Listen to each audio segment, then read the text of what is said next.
2019 год амаль сышоў у гісторыю. Якімі фактамі ён запомніўся і якія важныя падзеі адбыліся за мінулыя 12 месяцаў. Мы вырашылі ўспомніць, чым жыў горад і раён у гэты час і зрабілі падборку самых цікавых і яскравых фактаў.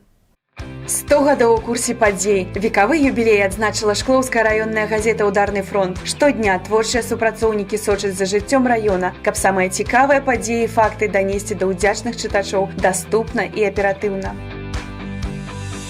У сакавіку найбуйнейшая выстава «Прадэкспа» прайшла ў Маскве. Беларусь прадстаўлялі амаль 100 айчынных кампаній. Прынялі ўдзел у выставе і шклоўскія вытворцы.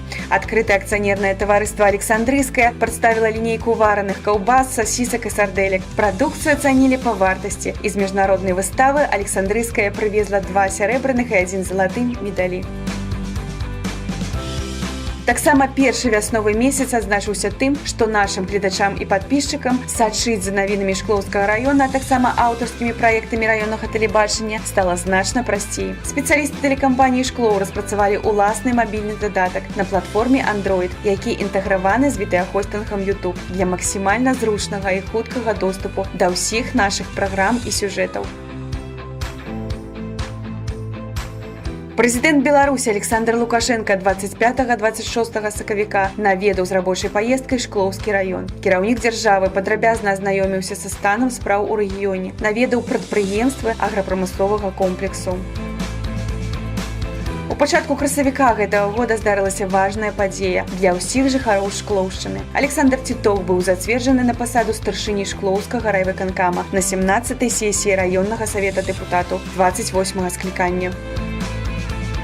А напрыканцы красавіка наш раён далучыўся да рэспубліканскага праекту «Парк сямейных дрэў», які стартаваў у Магілёўскай вобласці 21 сакавіка. 30 сем'яў сабраліся на дваравой пляцоўцы мікрараённых энтузіястаў для таго, каб высадзіць сямейныя дрэвы як сімвал жыцця і любові. Так урачыста адбылася закладка парка сямейных дрэў у Шклове.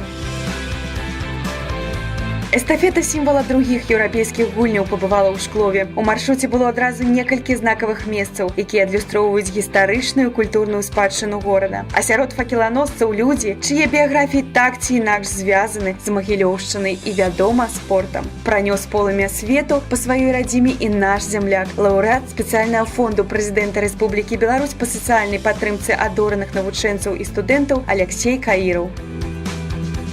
Юбілейны 10-й фестываль купалі «Александрыя збірае сяброў» прайшоў, як заўжды, у Шклоўскім раёне. Як і чакалася, ў гэтым годзе свята наведалі парадку 70 000 чалавек. Гасцей мерапрыемства чакала насычаная культурна-забаўляльная праграма. Любы жадаючы мог прыняць удзел у шматлікіх майстар-класах, тэматычных квестах, спартыўных спаборніцтвах, гульнях і конкурсах. А ўвечары гледачы атрымалі асалоду ад святочнага канцэрта на беразе Дняпра. У 13-й раз Шклоўскі раён адзначыў самае смачнае і хрумскае свята – Дзень агурка.